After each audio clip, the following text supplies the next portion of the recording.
kemuliaan bagimu.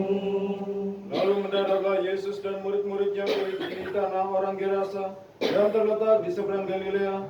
Setelah Yesus naik ke darat, datanglah seorang laki-laki dari kota itu menemui dia. Orang itu dirasuki oleh setan dan sudah lama ia tidak berpakaian dan tidak tinggal di dalam rumah, tetapi dalam pekuburan.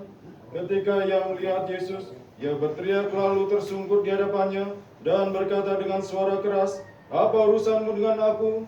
Hai Yesus, anak Allah yang maha tinggi, aku mohon padamu supaya engkau jangan menyiksa aku." Ia berkata demikian sebab Yesus memerintahkan roh jahat itu keluar dari orang itu. Karena sering roh itu menyeret-nyeret dia, maka untuk menjaganya, ia dirantai dan dibelenggu. Tetapi ia memutuskan segala pengikat itu, dan ia dihalau oleh setan itu ke tempat-tempat yang sunyi. Dan Yesus bertanya kepadanya, "Siapakah namamu?" Jawabnya, "Legion," karena ia kerasukan banyak setan. Lalu setan-setan memohon pada Yesus supaya ia jangan memerintahkan mereka masuk ke dalam jurang maut. Adalah di sana sejumlah besar babi sedang mencari makan di lereng gunung. Lalu setan-setan itu meminta pada Yesus supaya ia memperkenankan mereka memasuki babi itu. Yesus mengabulkan permintaan mereka. Lalu keluarlah setan-setan itu dari orang itu dan masuki babi-babi itu. Kawanan babi itu terjun dari tepi jurang ke dalam danau, lalu mati lemas. Setelah penjaga-penjaga babi itu melihat apa yang telah terjadi, mereka lari lalu menceritakan hal itu di kota dan di kampung-kampung di sekitarnya. Dan keluarlah orang-orang untuk melihat apa yang telah terjadi. Mereka datang pada Yesus dan mereka menjumpai orang yang telah ditinggalkan setan-setan itu duduk di kaki Yesus. Ia telah berpakaian dan sudah waras. Maka takutlah mereka. Orang-orang yang telah melihat sendiri hal itu memberitahukan kepada mereka bagaimana orang yang dirasuki setan itu telah diselamatkan. Lalu di seluruh penduduk daerah Gerasa meminta kepada Yesus supaya ia meninggalkan mereka, sebab mereka sangat ketakutan. Maka naiklah ia ke dalam perahu, lalu berlayar kembali. Dan orang yang telah ditinggalkan setan-setan itu meminta supaya ia diperkenankan menyertainya. Tetapi Yesus menyuruhnya pergi. Katanya, "Pulanglah ke rumahmu dan ceritakanlah segala sesuatu yang telah diperbuat Allah atasmu." Orang itu pun pergi mengelilingi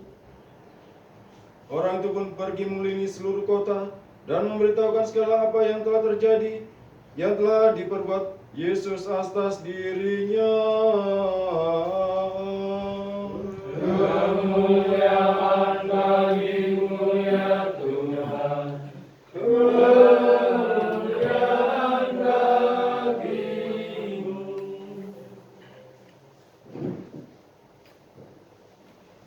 Silakan duduk, Bapak Ibu Saudara yang terkasih di dalam nama Tuhan Yesus Kristus. Shalom Aleichem Besem Hamasiah, Kristus ada di tengah-tengah kita. Ini pasti, selamat hari Minggu, selamat hari Tuhan. Orang yang waras jiwanya, maka perilaku tubuhnya pun akan waras. Tapi orang yang tidak waras jiwanya, mau disembunyikan kayak apapun, mau disembunyikan serapi apapun, ketidakwarasan di dalam jiwa itu akan terpancar keluar dengan caranya. Makanya kalau kita belajar itu di dalam Alkitab, apa yang di dalam itu akan terpancar keluar, dan yang di luar adalah pancaran di dalam. Karena yang tidak kelihatan dan yang kelihatan di dalam keberadaan kita manusia itu saling terkait. Jadi baik di dalam pemahaman kita tentang antropologi atau tentang manusia di dalam iman Kristen, kita tidak bisa memisahkan dari apa yang ada di dalam pribadi Kristus. Di dalam pribadi Kristus ada keilahian dan kemanusiaan yang tidak dapat dipisahkan satu dengan yang lain, yang mana aspek kemanusiaan dan yang aspek keilahian sebagai aspek yang tidak nampak itu menyatu di dalam keberadaan pribadi Kristus. Demikian pula di dalam pribadi kita manusia, apa yang tidak kelihatan dan apa yang kelihatan itu ada di dalam kepribadian kita dan tidak dapat dipisahkan. Makanya orang yang waras jiwanya, perilakunya pun waras. Orang yang waras, tidak waras jiwanya, di luarnya pun tidak warasnya akan kelihatan. Nah, di dalam bacaan kita melihat bagaimana ada kisah tentang orang yang tidak waras. Dan di dalam konteks bacaan kita, orang yang tidak waras ini adalah orang yang kerasukan setan.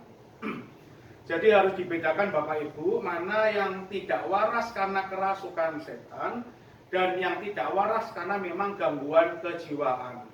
Makanya kalau kita dalam dunia ortodoks, kita pelayanan, melihat orang yang tidak waras, kita harus lihat dulu, orang ini tidak warasnya karena apa.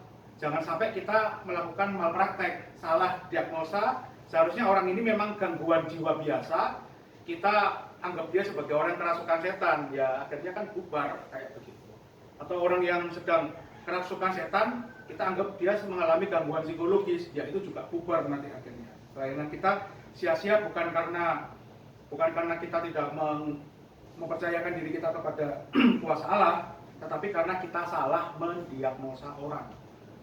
Dan itu perlu bagi kita untuk mengerti. Nah, kita melihat bacaan kita. Orang yang kerasukan setan ini hidupnya ada di kuburan. Hidupnya jauh dari manusia. Dan dia sudah dikatakan diikat kayak apapun, semua pengikat itu diputus. Menunjukkan suatu hal yang tidak wajar pada orang ini. Dan di dalam kisah ini kita melihat bagaimana karya Yesus bagi orang yang kerasukan setan ini. Lalu ada babi di situ dan roh-roh jahat itu dipindahkan ke babi-babi dan orang itu disembuhkan. Nah, itu kisah singkat mengenai apa yang terjadi dalam Injil. Tetapi apa yang sedang kita baca, apa yang kita lihat dari kisah ini, ada hal-hal penting yang harus kita pahami, harus kita pelajari dan kita tarik keluar dari kisah Injil, sehingga apa yang kita tarik, nilai-nilai kebenaran Allah yang kita tarik ini menjadi kehidupan kita, dapat kita lakukan di dalam kehidupan kita sehari-hari. Yang pertama, apa yang dapat kita pelajari dari bacaan kita pada hari ini? Yang pertama secara umum adalah kita melihat bagaimana kasih Kristus bagi manusia berdosa. Kalau kita melihat bagaimana kasih Kristus kepada manusia berdosa secara khususnya, kita melihat bagaimana jauh sebelumnya Allah juga telah memanggil Adam. Ketika di Taman Eden, Adam bersama Hawa makan buah pengetahuan yang baik dan jahat, lalu mereka bersembunyi, maka Tuhan Allah mencari mereka. Adam, di manakah engkau? Apakah Allah tidak tahu Adam di mana? Tentu saja Allah tahu Adam di mana. Tetapi bagaimana Allah itu mengatakan kepada Adam, Adam, di mana engkau? Itu menunjukkan bahwa Allah itu maha kasih. Allah itu mencari manusia sekalipun manusia itu sudah melanggar perintah Allah. Demikian pula Kristus sebagai firman Allah yang turun sebagai hamba Allah yang melaksanakan tugas dari Sang Bapa, sekalipun di dalam keberadaannya sebagai hamba Allah itu, dia tidak pernah terpisah di dalam keilahian dengan Sang Bapa. Juga menunjukkan kasih yang sama sebagaimana Bapa telah memanggil Adam. Adam, di manakah engkau? Adam sendiri dalam bahasa Ibrani artinya manusia. Kalau tanah itu Adama. Kalau Adam itu manusia. Adam, di manakah engkau? Hai manusia, di manakah engkau? Kristus pun datang mencari manusia berdosa. Dan di dalam bacaan ini kita bisa melihat bagaimana Kristus yang Maha Kasih itu menyelamatkan orang yang kerasukan setan. Kalau Tuhan Yesus itu mau menyembuhkan orang yang sakit jasmani karena kasihnya, apalagi dia melihat orang yang dibelenggu oleh iblis, yang dibelenggu oleh legion, yang jumlahnya satu pasukan sekitar 6.000 rata-rata. Pasukan Romawi legioner sekitar 6.000. Bayangkan orang dengan kerasukan segitu banyak roh jahat. Kristus menunjukkan kasihnya yang begitu besar. Jadi jangan pernah mengatakan bahwa Allah itu nggak peduli dengan manusia, Allah tidak memperhatikan manusia. Di dalam setiap kehidupan kita, Allah itu memperhatikan langkah-langkah kita. Memang Jana Suci Theophanes Sang Pertapa mengatakan ada suatu masa di mana ketika kita menjalankan kehidupan rohani kita dalam keadaan seakan-akan ditinggalkan. Ada saat-saat di mana kita seakan-akan kita sendiri, tanpa pertolongan. Tetapi disitulah iman kita diuji. Disitulah kesetiaan kita diuji. Dan ketika iman kita teruji dengan kesungguhannya, maka kasih karunia itu akan dinyatakan kepada kita. Dan kita akan melihat kasih karunia yang jauh lebih besar daripada kasih karunia yang sudah kita alami sebelumnya. Kita belajar bagaimanakah Kristus mengasihi manusia berdosa, yang mana di sini adalah orang yang kerasukan setan. Kristus mengizinkan untuk roh-roh jahat itu pindah ke babi-babi demi menyelamatkan seorang manusia ini. Dari sini kita bisa melihat bagaimanakah berharganya manusia di mata Allah. Demi satu manusia, dia mengorbankan babi-babi. Bukan berarti Allah atau Kristus di sini tidak mengasihi binatang, bukan. Bukan di situ, kajian kita bukan di situ. Tetapi menunjukkan bagaimanakah kemurahan Allah yang begitu besar kepada manusia. Jadi berita tentang bagaimana kasih Allah kepada manusia itu dapat kita lihat di dalam pernyataan yang nyata bagaimana Kristus menyelamatkan atau menyembuhkan orang yang kerasukan setan. Dan berita yang sama itu adalah berita Alkitab dari Perjanjian Lama sampai Perjanjian Baru. Dari kitab Kejadian sampai kitab Wahyu, kita belajar tentang bagaimana kasih Allah yang begitu besar kepada manusia. Makanya kalau kita melihat, jangan hanya melihat Alkitab itu dari sisi-sisi yang tidak utuh. Nanti pemahamannya bisa rusak. Perjanjian Lama, Perjanjian Baru berbicara satu hal yang sama, berita keselamatan di dalam Kristus, bukan berita yang lain. Jadi kalau ada orang ngaku Kristen mengkhotbahkan Alkitab, tapi yang dikhotbahkan yang lain, itu perlu dipertanyakan. Karena Alkitab itu pemberitaan utamanya adalah keselamatan di dalam Kristus. Itu hal yang pertama yang dapat kita pelajari dari kisah ini, yaitu tentang bagaimanakah kasih Allah yang begitu besar. Kemudian yang kedua, apa yang dapat kita pelajari dari bacaan kita pada hari ini? Hal kedua yang dapat kita pelajari dari hal ini adalah bagaimana kehidupan orang yang dibelenggu oleh iblis. Jadi kita melihat Alkitab tidak hanya dari hal-hal yang baik-baik saja. Apa yang terjadi dengan orang berdosa?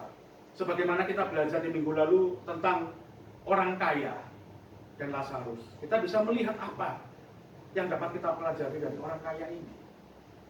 Sekalipun hal negatif, itu bisa kita pelajari supaya kita tidak mengulangi hal yang sama dan tidak meniru dosa yang sama. Dari orang yang kerasukan setan di dalam bacaan kita bisa melihat bahwa manusia ketika ia jauh dari Allah, keterputusan manusia dari Allah, artinya manusia itu berada di dalam kuasa iblis.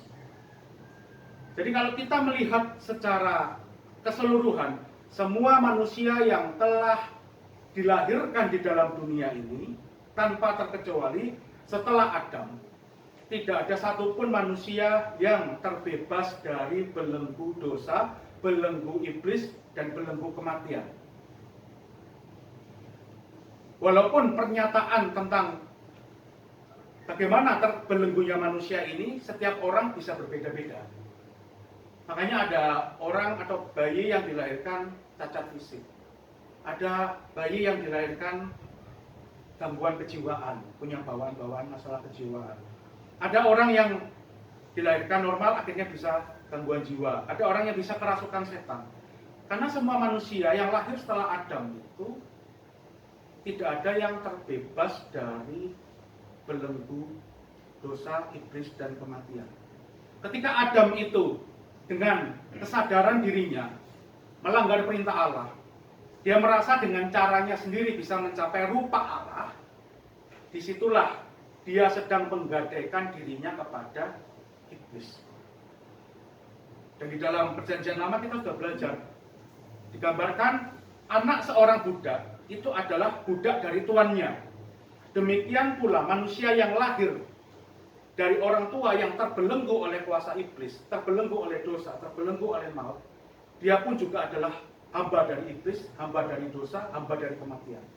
Dan tidak ada satupun manusia yang dapat melepaskan diri dari kenyataan pahit seperti ini. Kesalehan apapun manusia tidak pernah membuat manusia itu dapat membebaskan dirinya dari belenggu ini.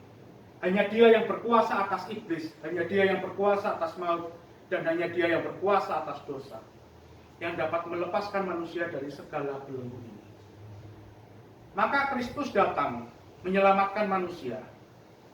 Dia melepaskan orang yang terbelenggu ini dari belenggu yang sangat mengerikan, dari belenggu kemanusiaan, dari belenggu dosa. Makanya kita yang sudah dilepaskan dari dosa, kita sudah dilepaskan dari belenggu ini, sepatutnya bagi kita untuk mengasihi mereka yang masih di dalam keadaan terbelenggu. Makanya kalau ada orang ortodok ketika diskusi teologi dengan orang yang belum mengenal iman ortodok, lalu mereka teriak-teriak, marah-marah, bahkan sampai menghujat, kita jangan ikut-ikutan seperti mereka. Karena apa? Karena mereka masih di luar kasih karunia. Mereka masih di luar keselamatan. Mereka tidak mengenal keselamatan. Jadi kita yang sudah diselamatkan, kita membagikan keselamatan dengan cara bersaksi. Kita belajar di dalam kita bersaksi kepada orang ada 3 cara. Yang pertama adalah dengan proklamasi, kita memberitakan. Tapi dengan cara yang sopan tentunya. Bukan cara menghujat, membidat-bidatkan, mengkafir-kafirkan orang. Itu bukan ajaran para rasul. Jadi ini jadi peringatan buat kita semua. Kita membagikan kasih Allah yang begitu besar kepada dunia, kasih Allah yang besar kepada manusia. Harus dengan cara yang sesuai dengan sifat Allah. Kristus datang ke dalam dunia menyelamatkan manusia, menolong orang yang kerasukan dengan cara yang lembut, dengan cara yang penuh kasih, dengan cara yang bersahaja. Demikian pula kita mewartakan iman yang sama dengan cara yang bersahaja pula. Dengan proklamasi yang baik. Yang kedua, dengan kehadiran yang menunjukkan bahwa kita adalah orang yang benar-benar sesuai dengan sifat Kristus. Kita benar-benar orang yang telah diselamatkan. Dan yang cara yang ketiga, kombinasi keduanya, itu cara yang paling baik. Baik dalam perkataan maupun di dalam perbuatan. Dari orang yang berdosa ini, dari orang yang kerasukan ini, kita bisa belajar bagaimana keadaan manusia di luar Kristus ketika terputus dari Allah. Makanya jangan orang yang pernah membanggakan dirinya terhadap apapun. Makanya Paulus di dalam surat Galatia mengatakan jangan ada orang yang membanggakan dirinya dengan hal-hal lahiriah. Sunat di dalam hukum Taurat itu baik, sangat baik. Itu adalah perjanjian Allah dengan Abraham. Tetapi jangan demi sunat, maka sifat-sifat Allah itu dikorbankan. Makanya kalau kita lihat di dalam hukum Taurat, 10 perintah Allah, Tuhan Yesus mengatakan kasihilah Tuhan Allahmu dan kasihilah sesama manusia. Pada 2 hukum inilah berpegang seluruh perintah Taurat dan para nabi. Sunat itu sebagai tanda bakti manusia kepada Allah, kasih kepada Allah, bukan untuk dibanggakan. Demikian pula kita sebagai orang ortodok, kita dibaptiskan, kita menerima sakramen, bukan untuk dibanggakan, bukan untuk mencari kebanggaan kita sendiri. Orang lain dibaptiskan karena pemberitaan kita, lalu kita membanggakan diri. Itu bukan orang ortodok seperti itu. Justru ketika kita membawa orang kepada Kristus lalu ia dibaptiskan, justru adalah tanggung jawab kita untuk membimbing dia. Bukan sudah selesai tinggal lalu kita ini orang saya baptiskan. Enggak gitu. Dan kita enggak boleh begitu. Sebagaimana kita mengasihi orang berdosa yang sudah diselamatkan, kita juga mengasihi orang yang belum diselamatkan. Jangan pernah kita membanggakan dirinya, membanggakan diri kita sendiri. 2 hal ini yang kita dapat pelajari pada siang hari ini tentang kisah orang kerasukan setan. Kita tidak banyak bicara tentang mujizat segala macam, tapi kita melihat ke dalam diri kita sendiri. Apakah apa yang sudah Kristus kerjakan bagi orang berdosa, bagi orang yang kerasukan setan ini sudah kita terapkan di dalam kehidupan kita? Apakah kita benar-benar layak untuk disebut sebagai Kristianos, Kristus kecil di dalam kehidupan kita? Biarlah perenungan pada siang hari ini menjadi harta berharga yang dapat kita simpan, kita renungkan, dan kita praktekkan di dalam kehidupan kita sehari-hari. Kiranya berkat dari Allah Tunggal bagi kita semua, dan segala puji dan hormat dan kemuliaan hanya kita sampaikan kepada Allah Tritunggal, Sang Bapa, Sang Putra, dan Sang Roh Kudus, sekarang dan selalu sepanjang segala abad. Amin.